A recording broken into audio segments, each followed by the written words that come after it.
aquí som testimonis de com Ciutadans pot recollir vots, per exemple, dels comuns. O sigui, que... És que jo crec que esteu parlant... Perquè l'eix és identitari, no és nacional, no esquerra-dreta. Perquè esteu parlant de Ciutadans com si fos un partit normal. Ciutadans no és un partit normal.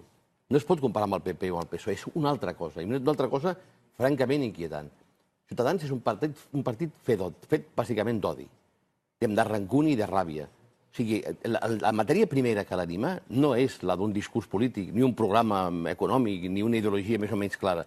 És simplement, bàsicament, una fixació obsessiva i fanàtica contra els nacionalismes que diuen ells. Bueno, és un partit antinacionalista, però és un partit antinacionalista. És el partit més fanàticament nacionalista que he vist en ma vida.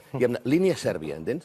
I no vaig en broma, és a dir, el discurs, diguem-ne... Però hi ha sectors del PP que també ho són, molt antinacionalistes. El Mayor Oreja també té una fixació, hi ha molts sectors del PP. No, però el que estic dient és que els Ciutadans neix per això, és la seva vocació, és el seu sentit.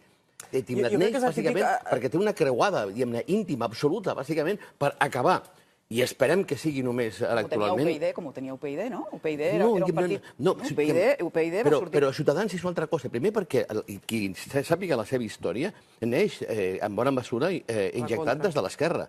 Si algú recorda, bàsicament, els noms que apareixien en un primer moment, era gent que provenia, bàsicament, de l'esquerra, d'Iniciativa i del PSC. Cuidado, és que el que dic és que és un partit profundament carregat d'una mena de rancúnia que fa que per damunt de qualsevol altra qüestió que pugui ser més o menys normal dins del que és la discussió política, la seva obcecació, bàsicament, és acabar amb el seu enemic fonamental, que és això que diuen els nacionalismes. Segurament, bàsicament, perquè ells en són més que tots els nacionalismes que coneixem, si més no els espanyols, junts.